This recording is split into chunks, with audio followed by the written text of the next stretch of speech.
Keim with Lehigh University's prestigious Goodman Center for Real Estate, where we both educate the next generation of real estate industry professionals and where our faculty scholars are actively engaged in research, regularly publishing in the top academic real estate journals. We are truly honored today to have such a distinguished panel of several of the creme de la creme, the country's top experts in commercial real estate research and analysis with us today. An old proverb you probably have all heard is that may we live in interesting times. And I cannot imagine a more interesting time than 2020. Yesterday, Philadelphia again closed down interior dining.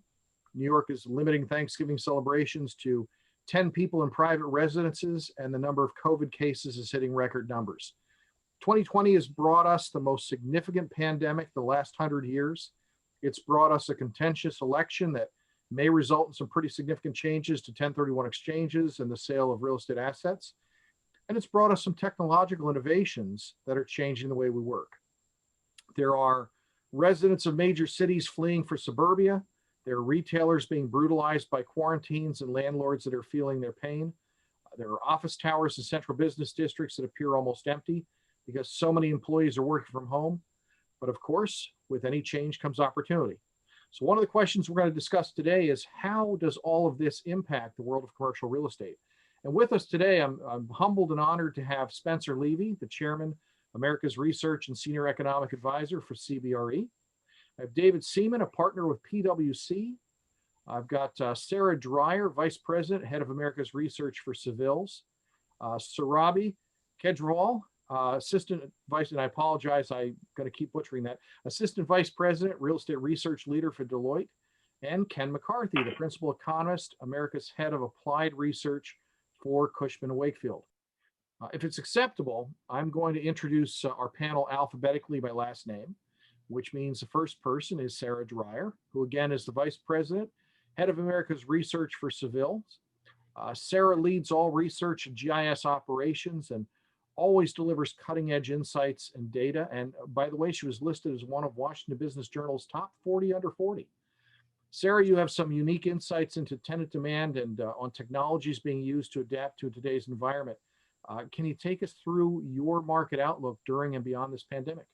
Yeah, absolutely. And thank you so much for having me join today. It's really wonderful to get to come and share my perspective with you. As you mentioned, yes, I do oversee the America's Research and Data Platform at Savills. And with that, that's really tracking the market and working closely with our client technologies teams to help our professionals and clients make better informed real estate decisions.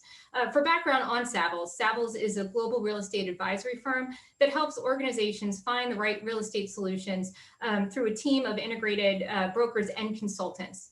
We do specialize in tenant representation as well as workplace strategy, project management, workforce incentives and strategy, capital markets, and working so closely with occupier clients. My views on the market, they're really coming from that tenant-focused perspective, and that's what I'm going to share with you today. So as far as what we're seeing in the market right now from the tenant's perspective, what I see is that the state of the markets, it's really greatly categorized by a pandemic pause. We were all, whether we liked it or not, thrust into this unprecedented environment in March. And there's just still so much ongoing uncertainty on so many fronts, to your point that, you know, that return to work, it's really mostly everyone's still working from everywhere. And most organizations that don't need to be making real estate decisions right now aren't. They're either pausing leasing searches or delaying until there's a clearer path forward and clearer return to office forward. So this pause, it's manifested in the market statistics in a number of ways. First, what I'd say is we're seeing a total pullback, drop off in leasing volume across all major cities in the US. Year-to-date activity for the US, it's down 36% compared to the first through third quarters of 2019. And then when we drill down even further and we looked at the third quarter of this year alone, activity was down close to 50% when you compared that to what happened in Q3 2019, looking at all deals, new leases, renewals, everything. The leases that are happening right now, they were either set in motion well ahead of the pandemic and are kind of getting pushed across the line, incentivized by rental rates dropping or an increase in concessions. But outside of that, what we're really seeing is a lot of extensions, short-term renewals, while companies are taking the time to regroup on their space priorities and their strategy going forward. With this, we're also seeing a surge of sublease space coming to the market across the U.S. as organizations, continue to be focused on reducing costs. We're seeing companies shedding space that they're not using right now in the current environment, or may not need going forward, in order to save money while working through future space needs and planning.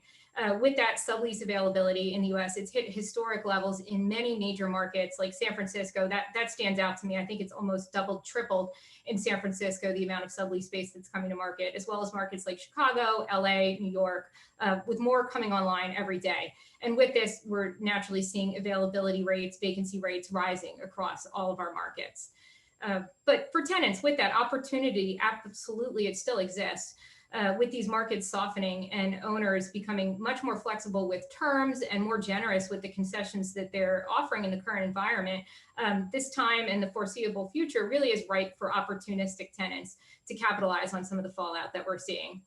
And I'll close this by noting that the impact of the office market, it's definitely being felt differently market by market.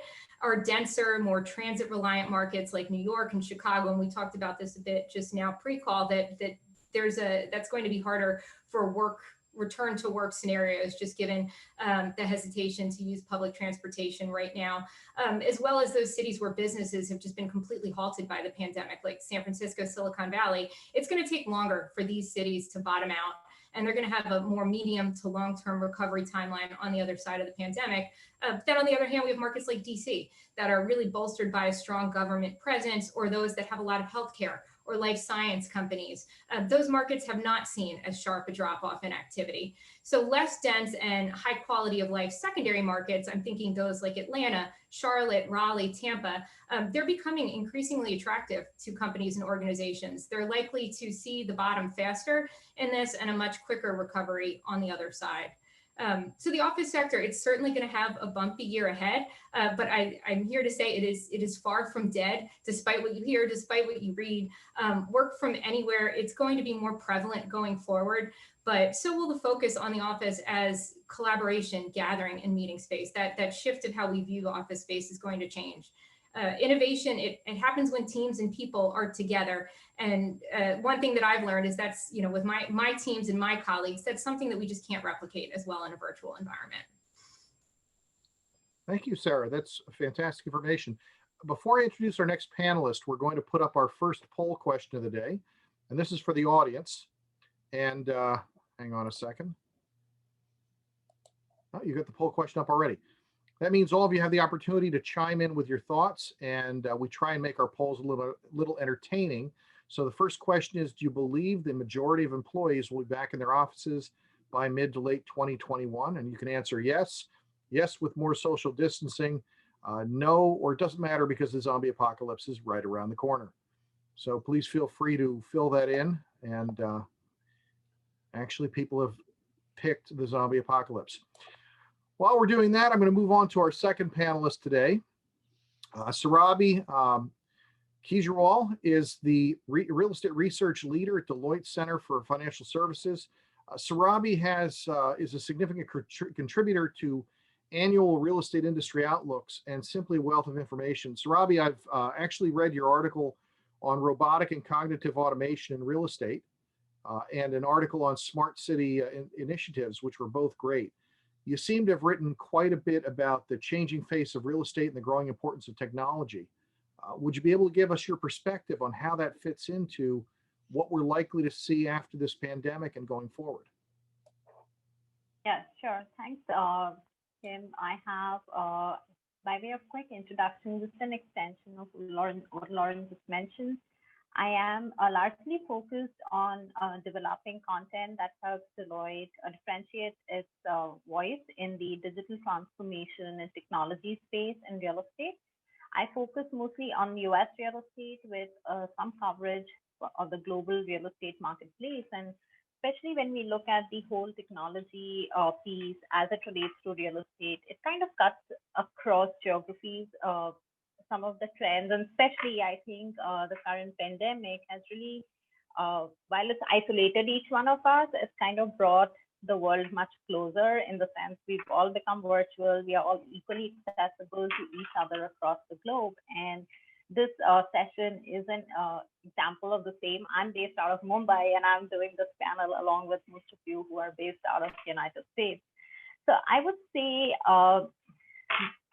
2020 really has been the most memorable year in recent history as it relates to the impact of COVID on the global economy, on the commercial real estate industry. Companies have had to digitize operations, had to close physical facilities due to extensive lockdowns, prepare for reopening while ensuring the health and safety of employees, occupiers, and also considering the financial health of tenants and end users. We believe that given how 2020 has emerged so far, 2021 could be even more monumental, given that the critical decisions and investments leaders would make now would come to fruition over the next 12 months. And just building on what Sarah mentioned, we've kind of seen a dichotomy in the way COVID has impacted various property types with industrial, data centers, cell towers, healthcare actually being positively disrupted by the pandemic, whereas office, hotel, and retail continue to feel the pressure. Now, from a technology perspective, we feel that three things that are really going to differentiate companies in the long term and help them to not just recover, but position themselves to thrive in the long term are emphasis on technology and digital transformation. Instead of taking a piecemeal approach to implementing technology in your organization, how are companies looking at having a more structured roadmap on implementing digital technologies throughout the organization? This would also involve use of data and analytics to make more informed decisions as it relates to tenants, as it relates to end user preferences. And finally, with the increased virtualization, there's just more spotlight on cybersecurity and data privacy. The second piece would be revisiting the value proposition of real estate, especially in case of office space, something we're going to talk about more and dig deeper into it. Like more and more companies are rethinking about how and when they use the office space. Offices are likely to be reserved more for face-to-face interaction, team-based activities, and enhancing collaboration and innovation. And employees are likely to continue to work from home for more individualized tasks and assignments. In fact, Deloitte did a survey of millennials in 2020, which had 9,100 respondents, and in that, more than 60% of respondents say they want an option to work remotely more frequently, even after the pandemic. Nearly as many said they would prefer to use video conferencing instead of traveling for work. Telling statistics, right? Given that we expect more millennials to occupy our workspaces going forward. Now, at the same time, the other challenge that's facing office owners is the increase in cost due to implementation of health and safety measures. We did an analysis some time back, and our model forecasted that office owners are likely to face an increment in operating costs by at least $19.4 per square feet, or 5.8% of average annual office rents at the beginning of 2020. We also are seeing a shift in market dynamics. This is a no-brainer. Sarah touched upon this, that how people are going to continue to avoid overcrowded cities like New York, San Francisco. We are seeing an uptake in subleasing trends, and this has created significant uncertainty, not just around, which space is going to be more in demand. There are questions around whether satellite offices will pick more space compared to high-rise towers. But in general, there is uncertainty around property valuations and premiums associated with Class A properties, not just in the US, but globally as well.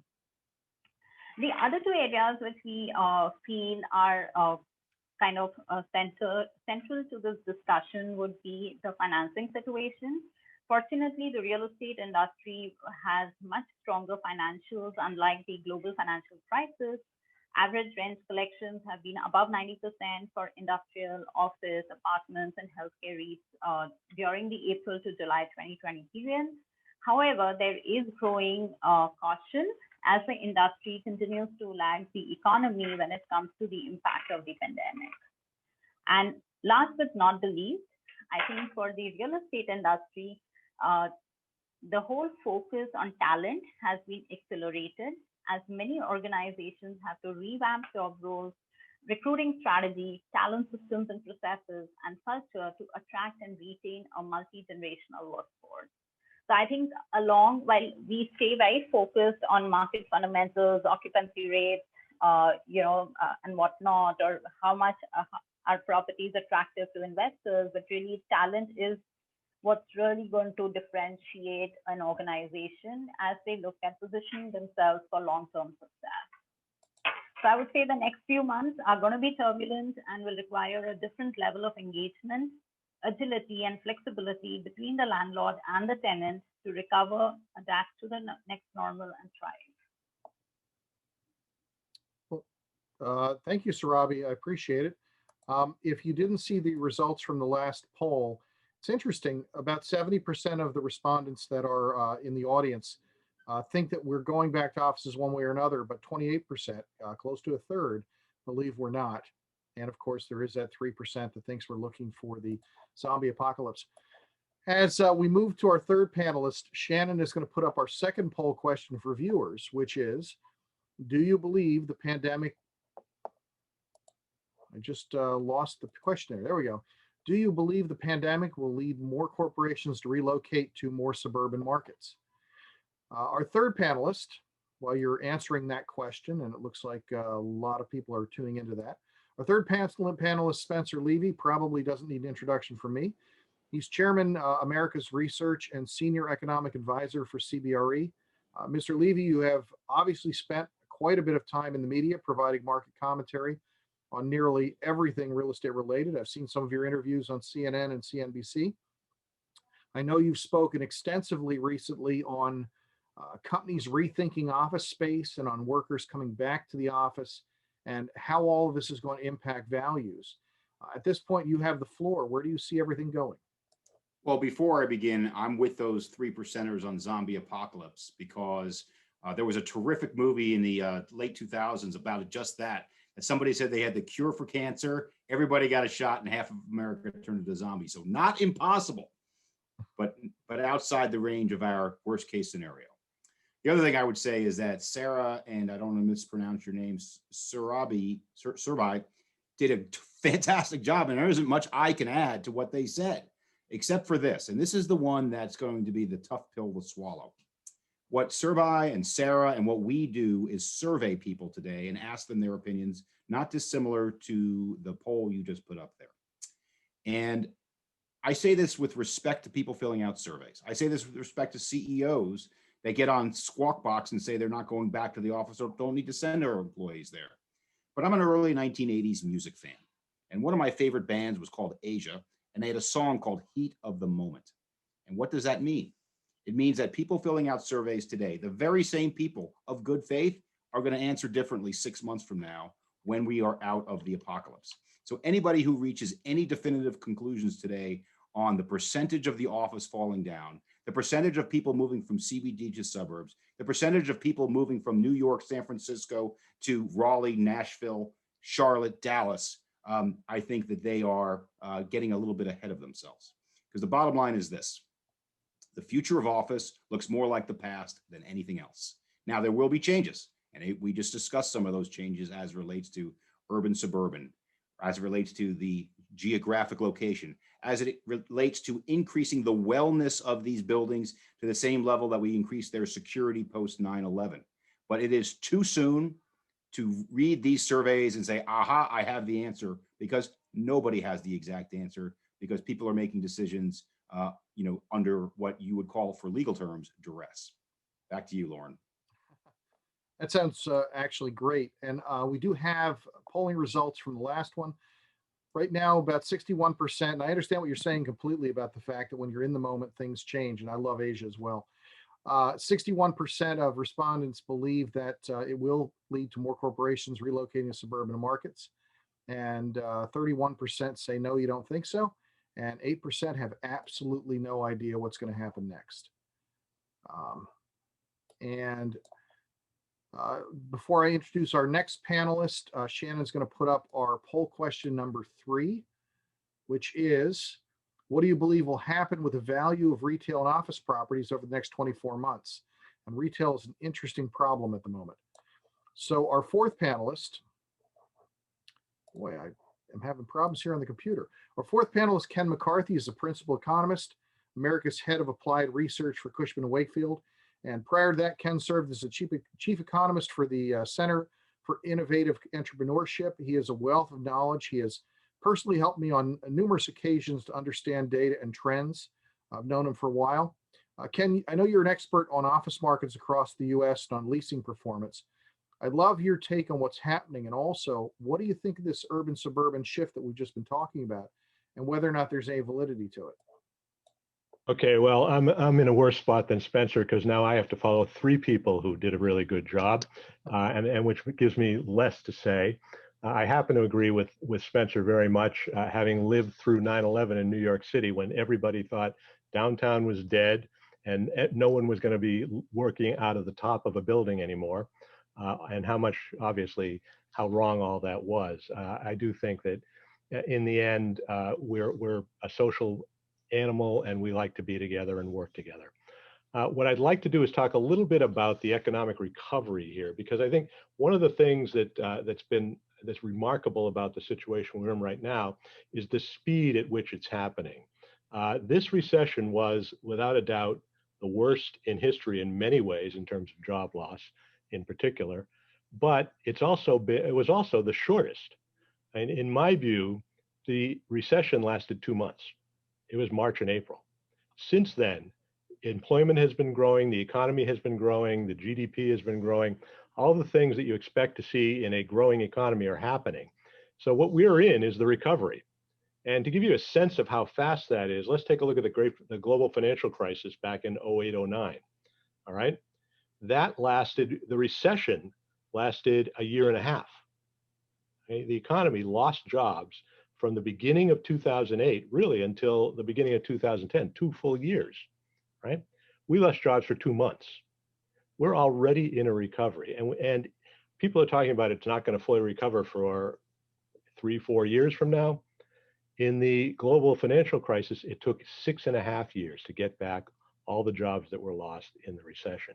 So we're working at a very accelerated rate. And I think that's having a lot of impact on a lot of things, including real estate.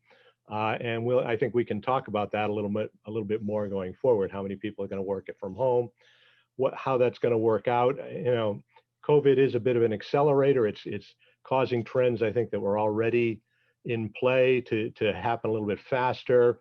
But in the long run, it's really going to be about demographics. It's going to be about those boomers who listen to the Grateful Dead like I did, or those Gen Xers who listen to Asia, and also, of course, to the millennials who think everything revolves around them.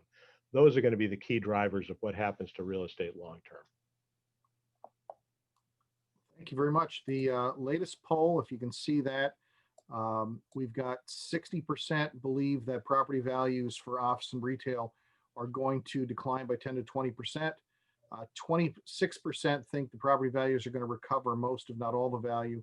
Very small percentage think we're going to go into a V-shaped recovery on it, and about 8% think we're going to decline more than 20%, and about 2% we're busy on TikTok. So our next poll question, I believe, before I introduce our final panelist, we're going to put up, and Shannon has done that. What is the most challenging aspect for you if you work from home? Got a lot of interesting answers that you can answer there.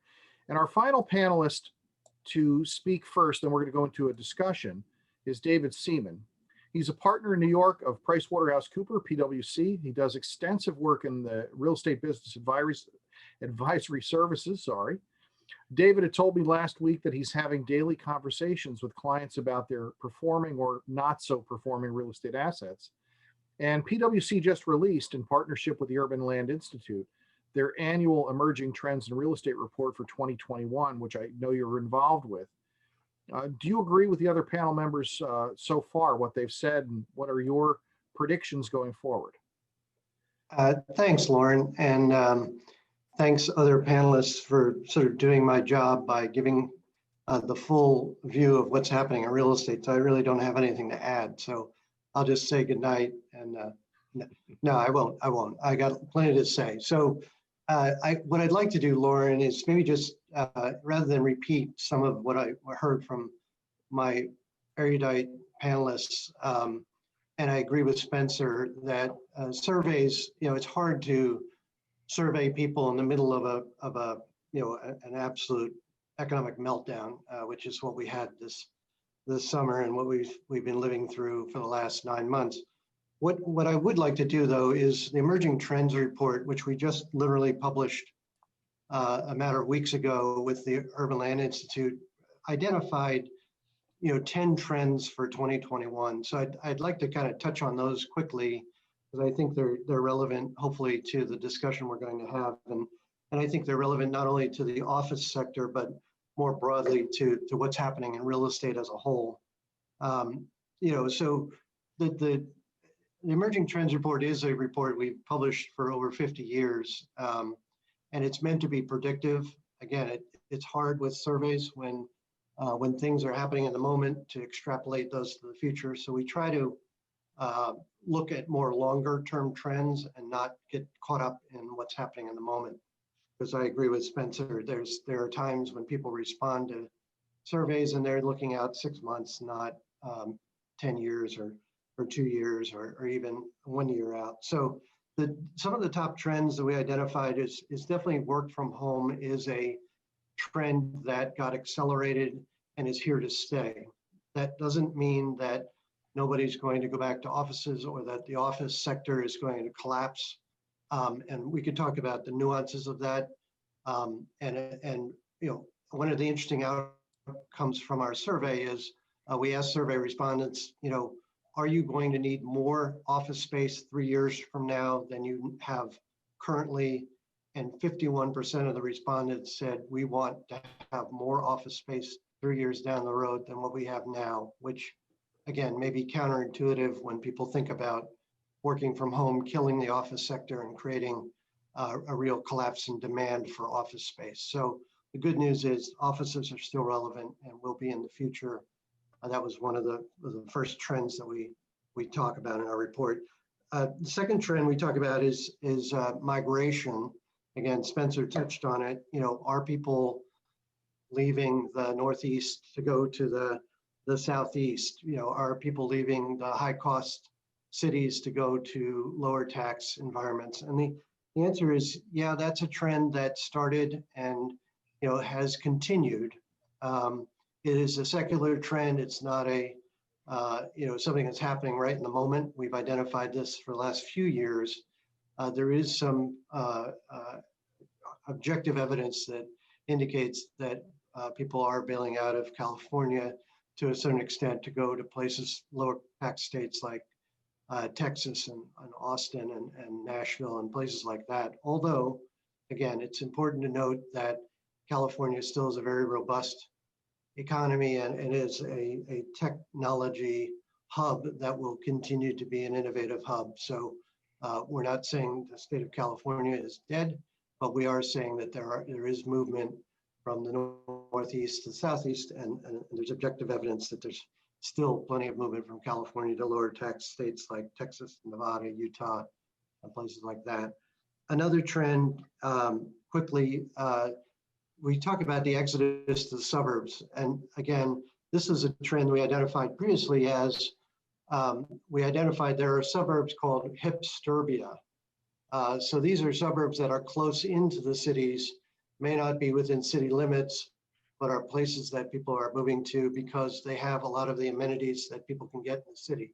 Great restaurants, great culture, and all of those types of things. So while we don't necessarily believe that offices are going to bail out and suburban office is going to become hot again, we do think there is a trend and acceleration of people potentially moving to the suburbs. And the millennials, you talk about the millennial generation, the oldest millennials are turning 40 nowadays. So they are raising families in the suburbs and are moving out of the cities, but they're being replaced by the Gen Zers and others who are in their prime years to live in the urban environment. Other trends, I don't want to go through all of them, but retail. We talk about kind of the evolution and the acceleration of investment in industrial properties as kind of the new retail. Amazon needs locations that are close to their customers and being able to ship, within the day. So there has been an enormous uptick in industrial that we've seen. Again, it's a trend that's continued over the last 5 years, but it's accelerated. And with the disruption of trade and the disruption to supply lines, industrial is getting even more focus because people need to have goods on hand nearby as opposed to just-in-time inventory, which was kind of a concept that was in vogue 5 to 10 years ago. So industrial is getting its day. It's the hottest asset class in real estate right now. But retail, let's not forget that 85% of retail is done in stores. 15% is done online. It's increasing and definitely is a trend that is accelerating, but retail is going to get repurposed, and there's still too much of it, but stores still matter, and retail is still a place that people will go to shop. I'll kind of leave it there. There's many more trends that we could talk about, and hopefully in the context of our office discussion, we can touch on some other trends. But what I would say in kind of wrapping up my remarks is that we are fortunate in the retail sector, in the real estate industry, that we have a lot of participants that have a lot of dry powder. There's a lot of people who are interested in investing in real estate. There's a lot of people around the world who still find the US to be a compelling place to invest their funds. We believe that real estate, while it may have some temporary valuation shocks, and certainly in the hotel sector, in the mall sector, in various forms of CBD office, we are seeing valuation declines. Some as extreme as 25 to 30%, less so in multifamily and industrial, where values may even be going up right now. We still believe that real estate has a great long-term investment thesis for the future, and we will continue to be attractive to private equity players, as well as sovereign wealth funds, as well as retirement funds throughout the United States and endowment funds. So we're bullish on real estate in the long term. We're going to go through some shocks in the near term, but again, there's a bright future ahead. So I'll leave it at that, Loren, and look forward to having a panel discussion. Well, thank you, David, very much. Actually, any type of challenge in a marketplace obviously creates opportunity. One of the most recent poll we have, just put up the results. The most challenging aspect of working from home, surprisingly, 6 out of 10 of you picked lack of socialization, and 31% said switching off, being able to actually stop working at home. The final poll question we have for you today is, what would it take for you to feel comfortable in your previous work environment? And the first answer is a Starbucks in my office. So trying to open this as a discussion between all of you, since we've got such an incredible panel here today. You all have said very much the same things, but do any of you want to predict when we'll see the bottom of the impact of this crisis in commercial real estate? When we'll see the press start worrying less, and we'll see people moving back into that office space? Is it going to be possibly this summer? Are we looking at the end of 2021, or what are we looking at as where we can call the bottom? Any ideas? Goldman Sachs came out and said that that every American will be vaccinated by the end of June. I'm going with shortly June, after that. July. Or July. Second half of the year, for sure. Yeah. I hope they're right. Yeah, so I'm going with that, and it better be then, because the real challenge we have isn't office; it's multifamily in these big cities. Multifamily is falling off a cliff. I mean, it is. I mean, look, the facts on the ground on multifamily in New York and San Francisco are far worse than the cover statistic. I got a buddy of mine in Long Island City who was offered 3 months free rent just to renew, and it's shocking what they'll do to maintain face rent. So I say July. And I'm also the guy who said zombie apocalypse, so let's go with that. It's funny you mentioned people moving out into the suburbs again. I'm obviously in Eastern Pennsylvania, And we're seeing so much movement into the Pocono Mountain marketplace. There were statically about 2,800 homes for sale over the last few years. And currently, I think it's under 700. Properties that are coming on the market are selling instantly. Prices are rising rapidly. And it's all people that were tenants in the New York metro area that are moving out further and further. And obviously, it's not just the Poconos. It's Connecticut, it's Long Island, it's anything that's outside. Can I make one more point? But that's just residential. And I'll give you one case study. And the case study is this. Back in the late 1990s, two large European banks, RBS and UBS, both made the same decision to put their new headquarters in Stamford, Connecticut. Right. And they did it because they were thinking, well, this is the perfect solution. Well, right on the train line, 40 minutes to New York City, our younger professionals can reverse commute and our older professionals can drive to the office. Well, yet that went over like the proverbial Led Zeppelin with the younger professionals. They could not attract or retain talent, and they picked up stakes and left. And now there are two largely empty buildings in Stamford, Connecticut. No way is the suburbs ever going to replace the CBD for anything but a place you live. Understood. And that's one of the reasons, I guess, you see companies like Google and Facebook taking so much space in that central business district, because they're trying to attract that top talent, and it's where the top talent wants to live. Yeah, Loren, I would just say that's a great point. And Google is a client I've worked with, and I've been fortunate to see their office space in Silicon Valley and see what their plans are for Chelsea Market, and the fact that they've expanded their footprint in New York City, across 4 city blocks. So they anticipate hiring a significant number of engineers to fill those seats in New York, even though at the current time, Google is telling their people they can work from home, almost indefinitely till next summer. The reality is that Google had made a decision a while ago, and you can see it in the Facebook space as well. They've created offices that are so appealing. They have great food, they have great coffee, they have really interesting nooks for people to sit in and collaborate. And you don't have to be in a static office. You can literally move around a campus of 17 buildings and have a different kind of food every day of the week if you want to in their campus in Silicon Valley. So it really is, and PwC, followed that model to a certain extent. Our office redo in New York incorporated coffee, specialized coffee bars. We created interesting communal workspaces.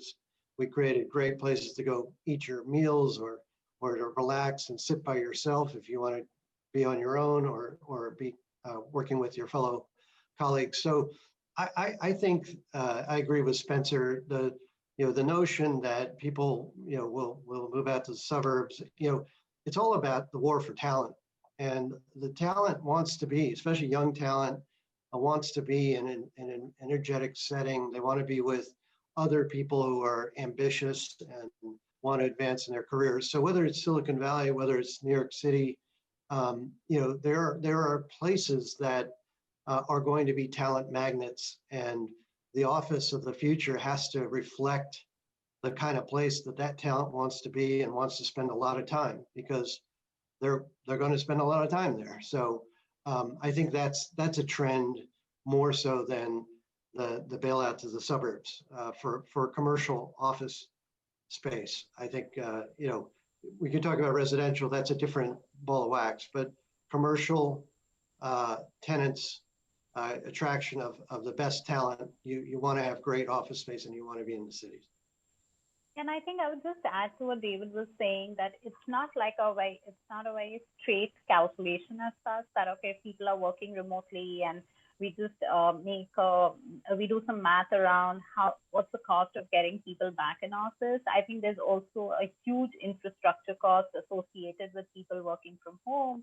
And if companies decide to take a virtual a hybrid version where they have few people working from home and a certain population coming back to office, they'll also have to weigh in the whole mess of maintaining 2 different sets of infrastructure.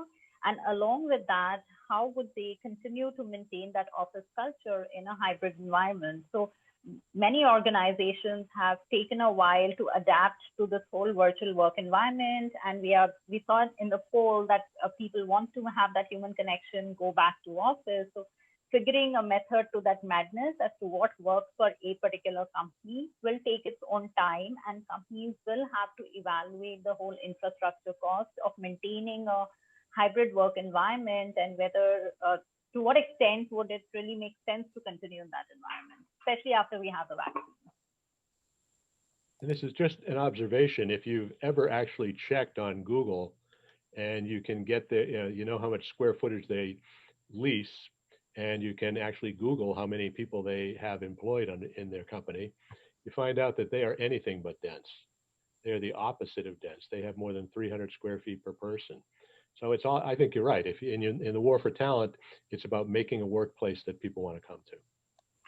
That actually brings up another question. Actually, the poll answer, 57% of those who responded said dividers between employees, touchless doors, and so on is really what would bring them back into the workplace. We've, over the last, 7 or 8 years, really compressed the square footage per employee. Are you thinking we're going back to a larger footprint per employee? Well, again, if you have a vaccine, will the barriers go away to a certain extent too? I mean, companies densify because they need to reduce costs. It's not, and I think they can talk about all that other stuff, but really what it boils down to is they need to occupy space in the most efficient way possible.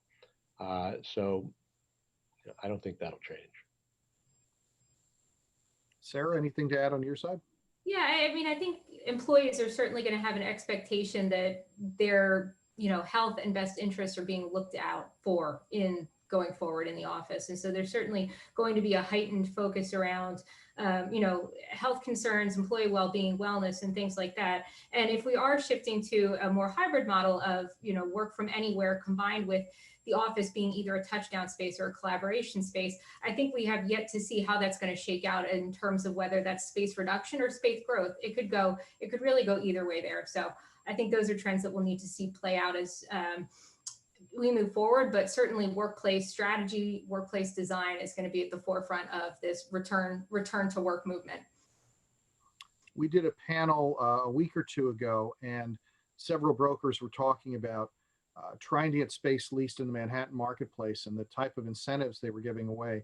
I think it was Tara Stakem who said that they're seeing some leases or maybe it's Craig Lemley saying that we're seeing some leases that are giving as much as 17 months rent abatement in order to get a tenant in, which is just astounding to me.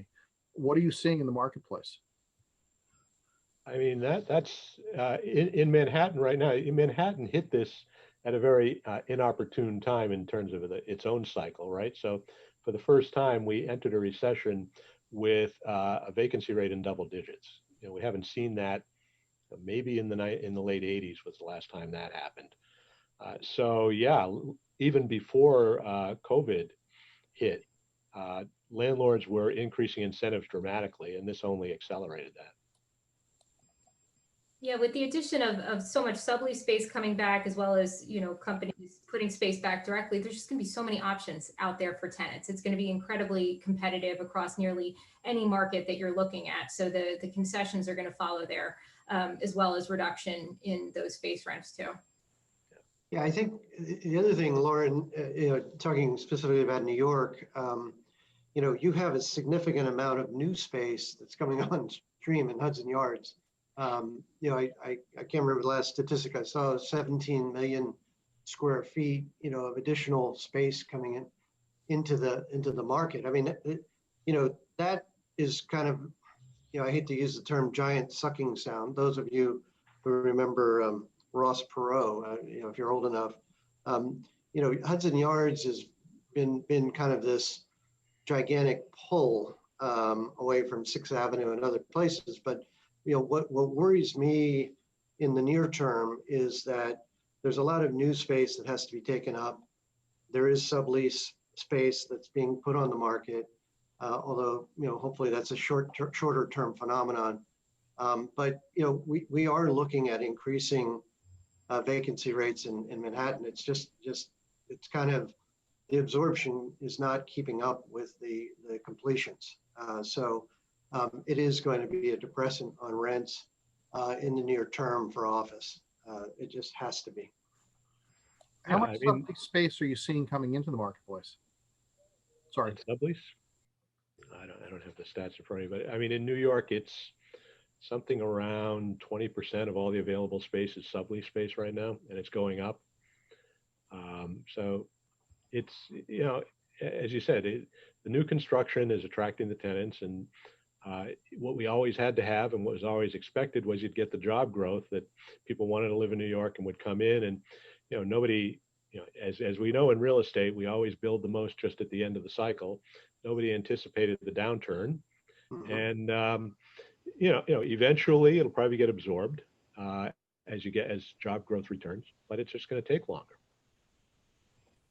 It's interesting. I did an event back in 2006 in May, and we had one of the panelists told me we'd never see another real estate recession because there's arbitrage in the market now, and we have so much data that can never happen again. It's kind of funny when you look back at some of the things that experts come up with over time. You're not going to tell us who that panelist was, are I you? am not going to tell you who it was. They're not with us right now. So. Well, I think we benefited prior to COVID. You know, again, we had large space users like Google, like Facebook, like WeWork that were absorbing a lot of space, taking a lot of Manhattan office space. And I hate to say it, but I don't know that Google is going to continue to expand the way they have. I don't know that Facebook has signed 2 large leases.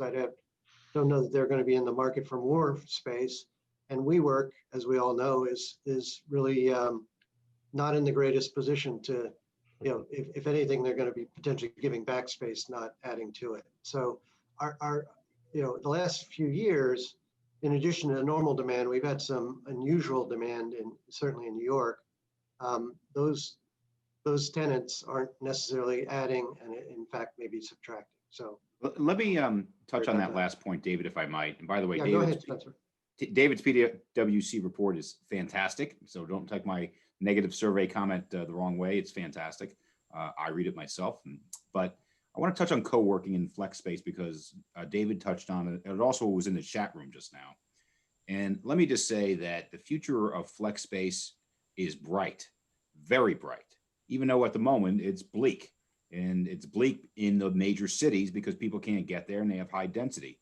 But when you take a look at the usage of flex space in suburban locations, very, very high usage right now because people need a place to work. And now I'm going to go to a survey we just did. A survey we just did shows the #1 amenity that large corporate occupiers want going forward is flex space in their building. They want to have the ability to have that additional conference room or other collaborative space in or near where they're working right now so that they can take a smaller permanent footprint, because subleasing has been the norm forever, but subleasing is extraordinarily inefficient. What is efficient is taking less space and having flex space in your building. Now, there's some users who can't go do flex space. So I had an interview last week with the CEO of a large REIT in the Washington area, Corporate Office Properties Trust. And his tenant base is mostly military and government. They can't go to flex space because they have security concerns. I did a piece on CNBC a few weeks ago on biotech. They can't go to flex space. They can't even work from home because they're in labs. So there'll be certain types of users that cannot use this flex space, but most can. And I think you're going to see an increasing amount of it. What's going to hold it back in the short term is not only the density COVID-19 issue, it's the capital markets. Because right now the capital markets, particularly the lending community, is giving limited value to flex space. So what they'll do is they'll get a building that is, say, 90% lease. And if it's 20% to a flex provider, they'll carve that 20% of the capital stack out of the building, and you will get no credit for it. And there are some equity providers or equity buyers are doing the same thing. So in the short term, flex space has a capital markets problem, but in the long term, the occupiers are going to drive its demand. Do you think with that flex space coming back into the market that we're going to see more of the large landlords rather than a WeWork type setup where they're leasing space then subleasing it? whether the SL Green model or one of the large corporations that owns the buildings are more likely to be successful with that model? Well, the short answer is that there are a lot of operating businesses that are now being purchased by traditional landlords all across the board. It's in retail first and foremost, where the Brookfield and Seaman bought Brooks Brothers, the J.C. Penney, and we can go right down the list. And so where does the line end between who is a landlord and who's a tenant? And the reason why we have this traditional split between the two is just math. And it's not as complicated as you think, because what is a 5 cap? 5 cap is a 20 times multiple. That's what it is. And you can't get a 20 times multiple on most operating businesses. And so the reason why people want to be more like a traditional landlord than an operating business is you get higher value. Now, there are exceptions to that. I had on my podcast the other day the CEO of Equinix, which is the largest owner of data centers in the United States, and probably in the world, frankly. And I asked him a very point blank question. Are you in the real estate business or are you in the technology business? And he was very specific about being in the technology business. Why? Because the technology business is one of those businesses that gets a higher multiple than real estate. Yeah, I would just like to add to one of the points that Spencer made about, how are people really valuing property? I think that itself would go through a fundamental shift over the next 18 months or beyond. Like, it's not just going to be looking at, like, for retail, looking at, like, say, sales per square foot. How are you going to use more data and different factors that will have an influence on value? So are you looking at the experiential value of a property? We've been seeing this trend in the retail sector that with the growth in e-commerce sales, people are not going to a mall just to shop. It's all about the attractiveness of a mall really depends on the experience that we create in that mall space. I think the same trend is likely to build out more and more in the office space, because we've been talking a lot about how people are missing the human connection. We saw that in the poll question as well. So how are companies working? How are owners working closely with occupiers to understand what kind of experience would they want to create for the employees? And that will require companies to invest heavily in data, heavily in AI technology and similar stuff to make more informed decisions, more nuanced decisions, and not just look at traditional metrics. We've also seen this from the investor community, where they are placing increased emphasis on things like sustainability. So are companies, again, owners, focusing on things like sustainability, etc., when they are thinking of looking at leasing their space out or attracting investments? So I think there is a fundamental shift in the way how investors and tenants are going to value property going forward, and there is merit in looking at factors beyond the traditional ones that have historically determined the valuation of properties. And that's one of the things that's driving the new construction, because you can do that best in a new building where you don't have to deal with the legacy issues. Yeah, I think that's absolutely true, Ken. I think there is more of a focus on ESG. We've heard that from investors. Whereas in the United States, I think it really started in Europe before the U.S., but we are hearing much more focus from investors that they want to invest in properties that have LEED certification or have are congruent with their ESG commitments. So that is going to help new construction for sure, but it's also going to help the rehabilitation of older office buildings to be more have less environmental impact. That's a trend that's here to stay and is only accelerating. ESG or real estate is something that absolutely has to be on the mind of private equity investors, as well as anybody who's investing on behalf of large plan sponsors and endowment funds.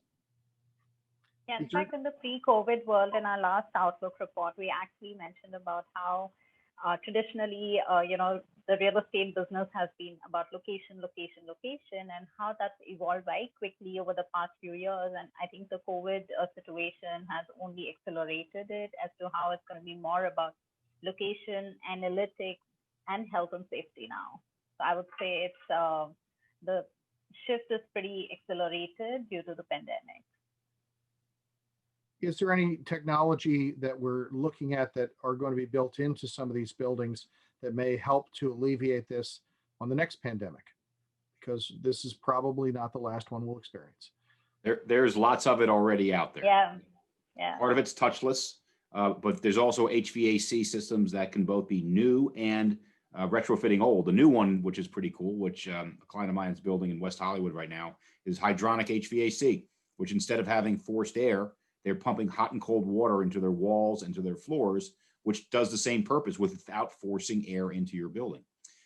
The other thing that people are doing, I spoke to the CEO of the Trammell Crow companies about this, they're doing more return air systems where they're actually using outside air versus inside air. The system that's most controversial is the one about using ultraviolet light, because notwithstanding the fact that it may kill the pathogens within the space, there's increasing evidence that it might be a carcinogen. So there's a yin and yang to everything. True. Any other comments on that or thoughts?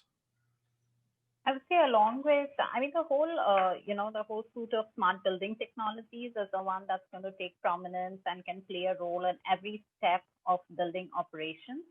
Heavy use of technology in facility management, even things like 3D visualizations, which can help landlords assess operational readiness of physical spaces in real time, implementing more rigorous cleaning systems. Not just like implementing stuff to make places safe, but also use technology for continuous monitoring, be more preemptive with repair and maintenance needs. So I think definitely there is an opportunity for companies to digitize the entire facility management, the building design, and the user experience using different types of technology. And I probably shouldn't add this because we've been talking about the pandemic, but with the impending likely change of leadership in the country, do you see that impacting what happens after this pandemic with the potential changes in 1031 exchanges, the potential changes in tax structure? Well, I think we need to say what happens in January, because that'll be key.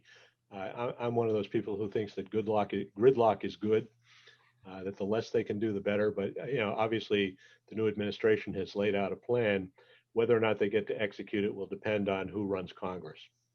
Well, I think on that front, I spoke with the Real Estate Roundtable yesterday, and they believe that even in a 50-50 split scenario, where Georgia both seats go to the Democrats, you're not going to see any risk to the things that are most near and dear to real estate. Including the 1031 exchanges and going anywhere. Carried interest tax is not going to be treated as ordinary income. You're not going to see massive new regulation.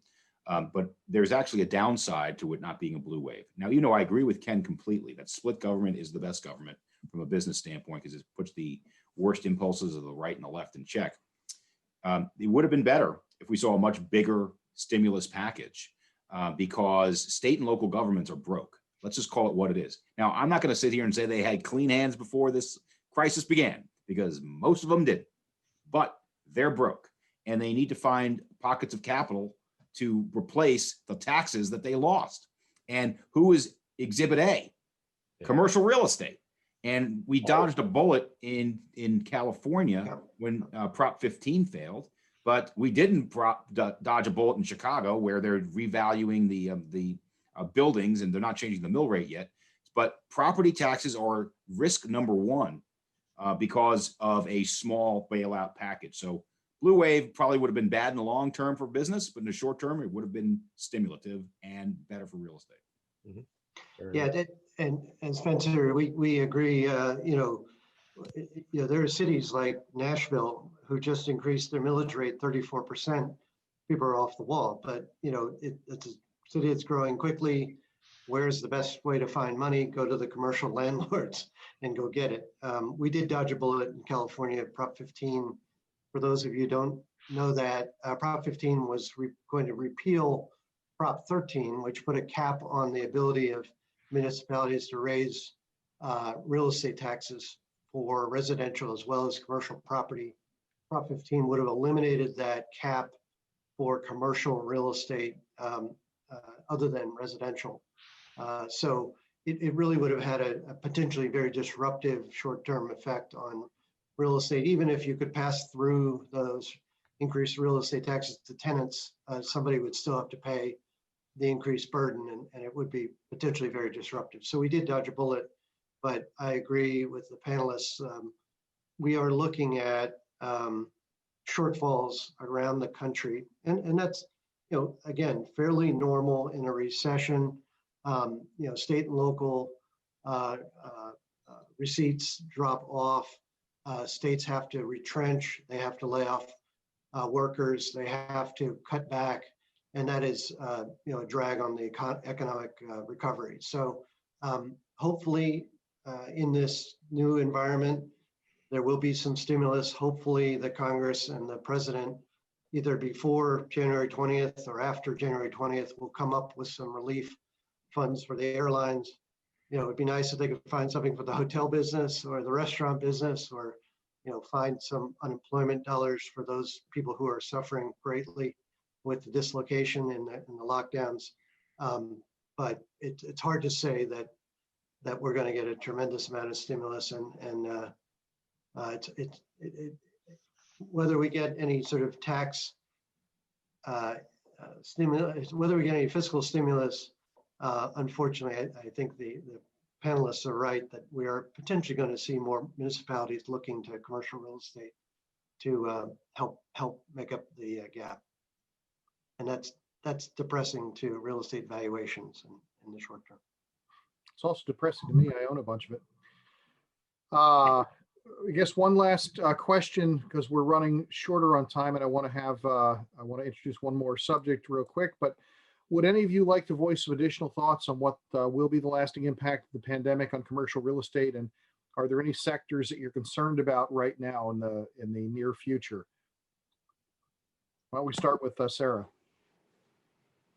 Sure, I think we've touched on it a lot. Just my perspective is, that it's going to be, there will be a return to what was somewhat normal, as we move forward, and the vaccine's more available and better announcements there. But it is going to shift. People have been home, and we've seen that we can do this. We can work remotely, and there's been a lot of progress with distributed teams. So I think there's going to be more flexibility built into how organizations are using, that combination of work from anywhere as well as physical locations for their office. So going forward, I think it's a focus on how the office space is used, what those, layouts and purposes look like, but, we will get there. Okay. Surabhi, and I apologize, Shannon pointed out to me that I used the wrong title for you. You're actually Vice President at Deloitte, so I apologize for that. No worries, Loren.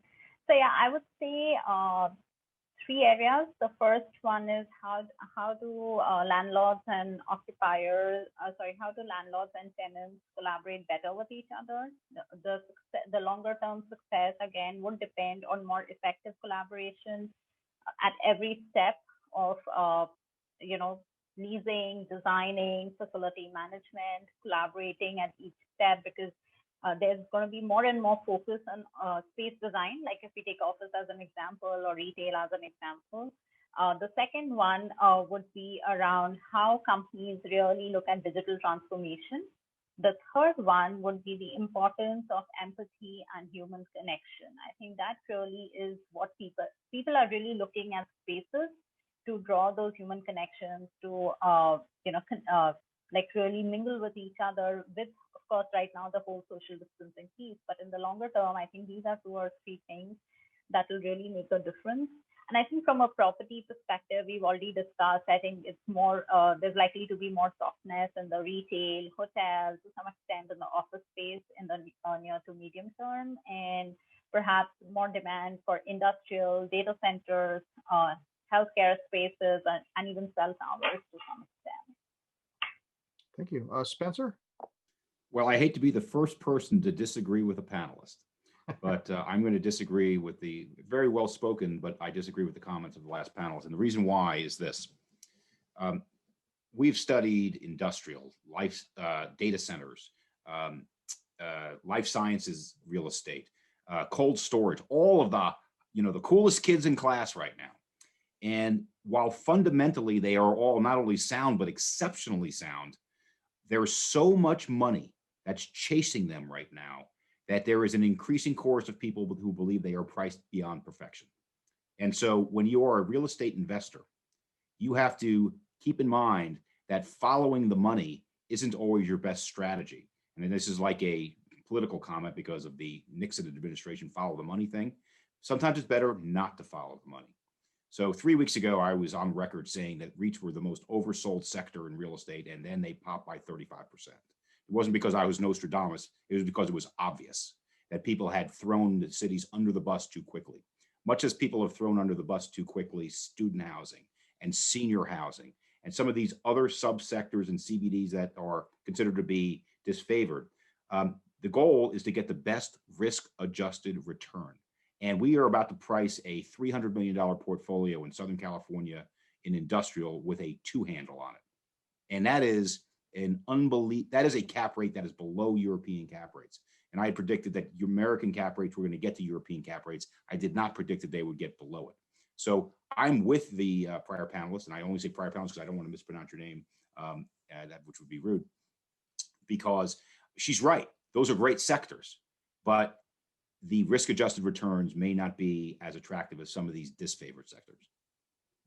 Yeah, I would say from an investment perspective, it may be slightly different. This was more from a leasing demand perspective that we are going to see some of these, some level of uncertainty in some of these spaces over the next 6 to 12 months because they're so heavily dependent on the vaccine and outcome of the pandemic. Ken? Okay, I guess I'll start with overall, I think COVID has certainly accelerated certain trends, and that's going to have an impact on how job growth and how cyclical growth in the economy impacts the real estate sector. It's likely that we'll probably see some headwinds there that might not have been there before because now more people who add jobs may not necessarily work in an office. So when you add it up in the aggregate, what that means is probably less absorption per job than you've seen in the past. But behind that is, the big tailwind in the U.S. economy, in the office sector in particular, that's been going on for decades, is that our economy is becoming more office oriented. The jobs that are being created are knowledge jobs, jobs that require people to be in an office environment. So the share of total employment that's taken up by those office using industries continues to rise and will continue to rise. And what that means is that as we add jobs, we will absorb more space in the office sector. We'll eventually absorb all those new buildings. It's just going to take a little bit longer because of some of the things that are coming out of COVID. Thank you. And David, I'll give you the last word on this.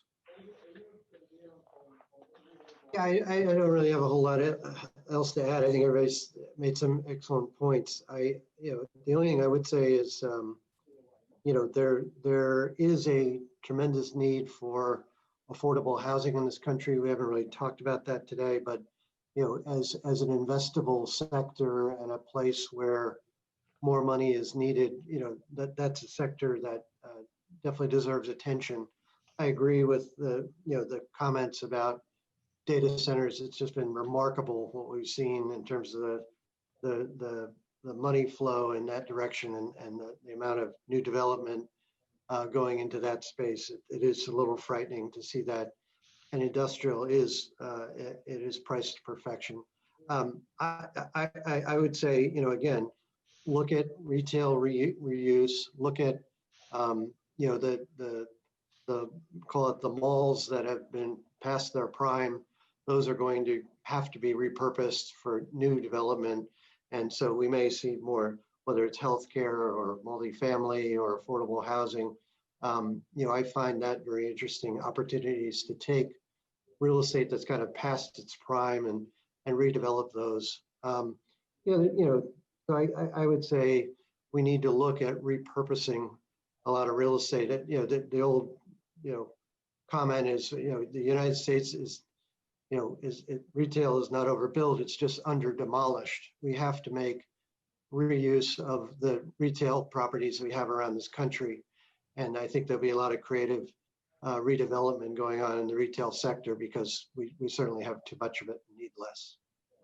Under demolished, I think I'm going to use that term. Thank you all. Before we close out our program today, though, I do want to introduce one other person. That's Michael Fife of Ladder Capital. He's going to introduce the Real Estate Alliance that helps us to foster connections for Lehigh University alumni in the industry. Michael? Great. Excuse me. Appreciate the intro, and thanks everybody. It was a great panel, really informative. Glad I was able to listen in. As the professor mentioned, I'm a 2012 graduate of Lehigh and currently work on the originations team at Ladder Capital, which is a publicly traded mortgage REIT. Also the co-president of the Lehigh Real Estate Alumni Alliance. As a quick overview, Alliance provides social, business, educational, and professional network for alums working in the real estate industry with the goal of fostering new connections and advancing existing connections across the space. So from leasing, financing, banking, I think we have alums working all across the industry. Working with Shannon in the real estate department, along with the alumni office, we've hosted a variety of events, including breakfast speaker series, guest speakers, touring new and under construction buildings in New York, and happy hour networking events. Of course, a lot of those traditional events are on hold right now, but we're looking to try to have a couple interesting events in the first quarter next year. Hope that some of you will be able to join. Always interested in new ideas or any guest speakers, ideas of events that you might have. Feel free to reach out with any suggestions to me, Shannon, or the alumni office, and hope to see you there. Thank you, Mike. And again, I want to thank all of you for joining us today.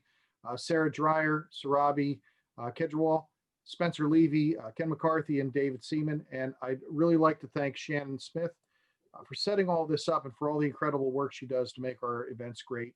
Again, I'm Loren Keim with the Goodman Center at Lehigh University, and we truly appreciate all of your support for our students, for our program, and for the research our faculty is engaged in. And of course, thanks for being part of our event today. This will be available for replay for anybody who would like to see it. And I want you all to have a great night. Thank you. Great. Thank you. Thank you for having us over. Thank you. All right. Thank you.